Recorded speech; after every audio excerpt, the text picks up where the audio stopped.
오늘 읽은 요한복음 7장 14절부터 24절에는 예수님과 바리새인 간의 갈등의 이야기가 나옵니다.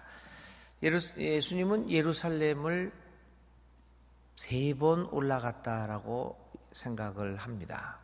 그래서 예루살렘을 6월절에 3번 올라갔기 때문에 그 예수님의 공생애가 3년이다 생각을 하는 것이죠. 근데 사실 그 3번 올라가느냐 이것도 사실은 정확하지는 않습니다. 마태복음이나 마가복음 같은 경우는 한 번 올라가시죠. 그러니까 우리가 일반적으로 예수님이 3년을 일하셨다 공생애로, 그리고 예루살렘을 3번 올라가셨다 이런 얘기는 이제 요한복음에 의한 것입니다. 그래서 우리 교우들이 얘기할 때 이렇게 얘기를 해야 되는 것이 참 제일 정확한 겁니다. 예수님의 첫 기적이 뭐냐? 그러면 우리는 가나 결혼잔치에서 물을 포도주로 만든 것이다 이러죠. 맞습니다. 근데 거기 하나 더 붙여서 요한복음에서 의하면 예수님의 첫 이적은 가나 결혼잔치에서 물을 포도주로 만든 것이다 이렇게 말하는 것이 정확한 말이지요. 그래서 마태복음에 의하면 이런 식으로요. 자, 오늘 요한복음은 그래서 요한복음에 의하면 예수님이 6월절 명절을 지키기 위하여 3번 예루살렘에 가셨다라고 증거합니다. 요한복음 5장에도 있고 7장에도 있고 이제 12장에도 또 있죠. 자, 이런 여러 가지 여러 번째 요한복음에 의하면 예수님이 예루살렘에 올라가셨는데요. 근데 그럴 때마다 중요한 사건들이 여러 가지 중요한 사건들이 발생을 하거든요.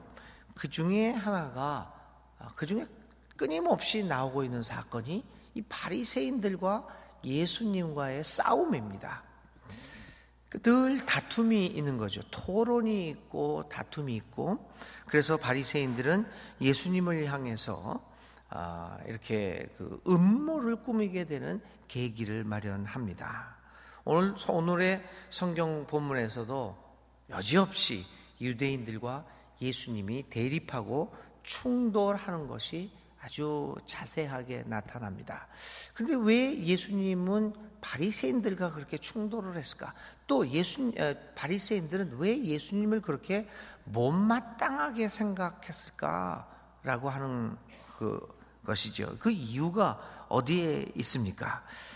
근데 이제 오늘 이 성경 기절은 그걸 잘 나타내고 있습니다. 유대인들이 예수님을 대하는 태도가 11절, 12절, 15절, 20절 이런 얘기를 이럽니다. 15절 같은 경우에는 이런 얘기를 합니다. 배우지 못함에도 어찌 그를 아느냐. 20절에는 이 사람이 귀신이 들려서 헛된 것을 가르치고 있다라고 이야기를 합니다. 이에 대하여 예수님이 이렇게 반박을 합니다. 16절과 17절이죠. 나는 하나님의 뜻을 행하려 이곳에 왔다. 18절에는 누구의 영광을 구하느냐? 너는 무엇을 위해서 일하느냐? 라고 반문을 하게 됩니다. 그리고 마지막으로 오늘 읽은 24절에 사람을 외모로 판단하지 말고 공의롭게 판단하라. 이렇게 이야기를 합니다. 가만히 이야기를 들어보니까 바리새인들은 크게는 2가지 이유를 드는 것을 이렇게 보고 있습니다. 예수님의 출신 성분을 이야기를 하고 있죠. 예수님이 겉으로 드러나는 그런 모습들을 또는 비참하게 나사렛, 갈릴리, 나사렛에서 나왔다. 이 나사렛, 갈릴리라고 하는 지역은 그 당시에 유대 사람들에게서는 천한 지역이었습니다. 거기는 늘 말썽만 부리는 지역이었습니다. 그래서 그 지역에서 출신 사람들은 선한 사람이 없다라고 이야기를 해왔습니다. 또 갈릴리는 권력의 중심부가 아니라 권력의 주변부에 있던 지역이 갈릴리였습니다. 근데 거기서 이 예수가 나온 거지요. 그 주변부에서 나온 예수가 중심부인 예루살렘으로 오게 되었습니다. 그러니 그들이 그 주변부에서 온 출신 성분이 나쁜 예수를 받아들일 수가 없었던 것입니다.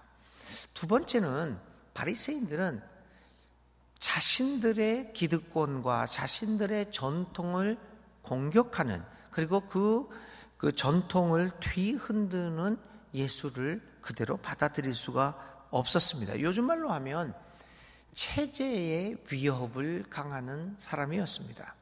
그게 아니다라는 것이죠. 지금 하고 있는 이 일들이, 이 제도들이 그게 그런 것이 아니라고 하는 것을 자꾸만 예수님은 뒤흔들었던 것입니다. 요즘 얘기하면, 요즘 한국 대한민국 법으로 얘기하면 국가보안법에 걸린 것이죠. 그래서 계속해서 이 바리새인들은 예수님을 뒤흔들고 예수님과 대립을 했던 것입니다. 겉을 보았고, 그 사람의 출신 성분이라든지 겉을 보았고, 두 번째는 체제를 흔드는 어떠한 것들도 용납할 수 없는 바리새인들의 입장에서 예수님을 배척하고 대립할 수밖에 없었습니다. 바리새인들에게 중요한 것은 그것이 진리냐 그렇지 않느냐가 아니었습니다. 그의 출신이 어디였나가 중요했고, 그가 얘기하는 것이 내가 지금 가지고 있는, 내가 누리고 있는 내 체제와 기득권에 위협이 되느냐 그렇지 않느냐였습니다. 이에 반해서 예수님은 이런 이야기를 하시는 거죠. 사람의 출신 성분이 문제가 아니다. 모든 사람은 하나님의 형상으로 창조된 하나님의 자녀들이기 때문에 그런 것들이 문제가 아니다. 두 번째는, 그래서 사람을 외모로 판단하지 말라. 사람 자체로 보라. 이렇게 얘기를 합니다. 두 번째, 이 체제에 위협적이냐 그렇지 않느냐가 문제가 아니라 공의로 판단하라. 그러니까 다시 말하면 그것이 하나님의 뜻에 맞느냐 그렇지 않느냐, 진리냐 그렇지 않느냐라고 판단하라고 이렇게 가이드를 주셨다는 것을 우리는 볼 수 있습니다. 예수님이 이 사순절에 예수님의 고난을 생각합니다. 예수님 무엇 때문에 고난을 받으셨을까? 바리새인들이 정해놓은 그 기존 체제에 아무런 그냥 반항도 없이 거기 체제에 순응을 하셨다면 오늘 우리가 사순절에 생각하는, 또 묵상하는 이 예수님의 고난은 발생하지 않았을 것입니다. 오늘 사순절에 우리가 예수님의 고난을 다시 한번 생각하면서 그 고난의 의미를, 우리들이 그 의미를 깨닫습니다. 바로 사람을 외모로 판단하지 말고 공의롭게 판단하기 위하여 받으신 고난이 예수님의 고난이십니다. 오늘 우리들은 이러한 대립과 충돌 사이에서 살아가고 있습니다. 사람들은 외모를 봅니다. 사람들은 이것이 나에게 이익을 주느냐 그렇지 않느냐를 오늘 우리들의 판단의 기준으로 삼습니다. 그런데 하나님은 우리에게 말씀하십니다. 그것이 너희들의 판단의 기준이 되어서는 안 된다.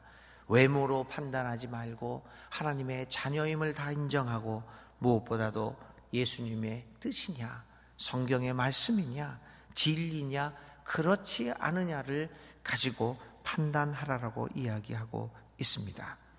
이러한 예수님의 말씀은 오늘 살아가는 우리들에게도 깊은 통찰력을 주십니다. 많은 경우에 우리들이 겪고 있는 이 대립과 충돌, 어디서 옵니까? 사실은 진리의 문제에서 오지 않습니다.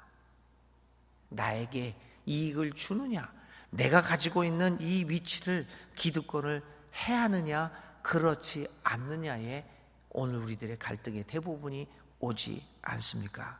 사랑하는 여러분, 오늘 사순절 예수님이 받으신 고난의 이유들을 생각하면서 다시 한번 나의 이득이 아니라 개인적인 이기심 앞에서 진리를 거부하는 어리석음을 보여서는 안 된다라고 하는 생각을 우리는 가져야 할 것입니다.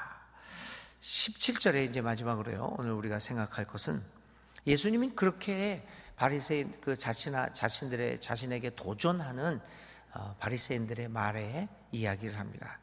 17절에 말이죠. 사람이 하나님의 뜻을 행하려 하면 이 교훈이 하나님께로 왔는지 알리라.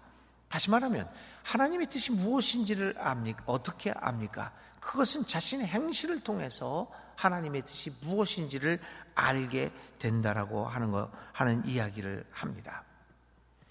우리의 행동을 통하여, 우리가 맺는 열매를 통하여 오늘 우리는 내가 하나님의 뜻 가운데서 그 일을 행하고 있느냐 그렇지 않느냐가 판명된다고 하는 것입니다. 여기서 이야기하는 열매로 그것을 알리라라고 하는 것은 업적을 이야기하는 것이 아닙니다. 많은 업적을 세웠다고 할지라도 그 업적이 성령의 열매를 가져오지 못하는 경우도 많다는 것을 우리는 볼 수 있습니다. 열매, 하나님 나라의 가치에 합당한 열매, 성령의 열매를 맺어갈 수 있는 일이냐 아니냐를 오늘 내가 정말 하나님의 뜻대로 했느냐 안 했느냐를 판단하는 기준이 되어야 합니다. 사람이 하나님의 뜻을 행하려 하면, 그 뜻을 행하다 보면 이 교훈이 하나님께로 온 것인지 아닌지를 알게 된다라고 이야기했습니다. 사랑하는 여러분, 우리 사순절 기간에도 성령의 열매를 맺어가면서 나의 삶이 하나님의 뜻을 행하는 그러한 삶으로 점차 변화되어가는 여러분들의 영적인 경험이 있는 사순절이 될 수 있기를 간절히 바랍니다. 같은 일을 하더라도 그 의도가 하나님의 뜻에 합당한 일을 하게 됨으로써 하나님 앞에 영광 돌리고 우리의 좁은 세계로부터 점점 빠져나오는, 그래서 하나님의 그 넓고 깊은 세계를 맛볼 수 있는 이 사순절이 될 수 있기를 간절히 기도드립니다. 사순절을 지나면서 나는 어떤 마음으로 어떤 의도로 살아가고 있는가를 깊이 성찰해보는 여러분들 되시기를 주의 이름으로 기원을 드립니다. 기도하겠습니다. 우리의 마음을 아시는 하나님, 오늘 지금 여기서 내가 하고자 하는 일들이 과연 하나님의 기뻐하시는 뜻에 맞는 일을 하려는 것인지 분별하며 살아가게 하여 주시옵소서. 아버지 하나님, 사람을 겉으로 판단하지 않게 하옵소서. 일을 할 때 나의 유익을 위하여, 나의 기득권 유지를 위하여 살아가지 않게 도와주시고, 그것이 하나님의 뜻에 합당한 것인가를 날마다 깊이 성찰하며 살아갈 수 있도록 도와주시옵소서.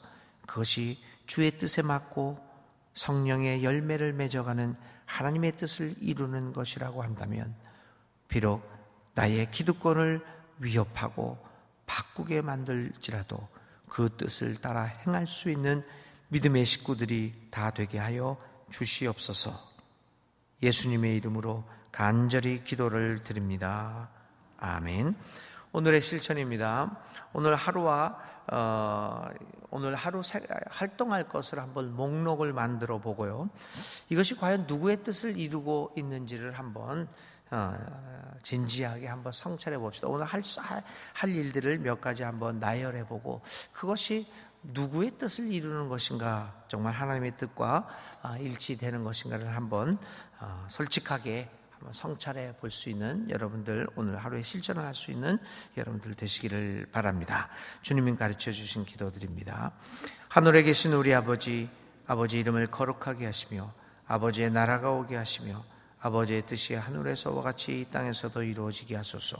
오늘 우리에게 일용할 양식을 주시고 우리가 우리에게 잘못한 사람을 용서하여 준 것 같이 우리 죄를 용서하여 주시고 우리를 시험에 빠지지 않게 하시고 악에서 구하소서. 나라와 권능과 영광이 영원히 아버지의 것입니다.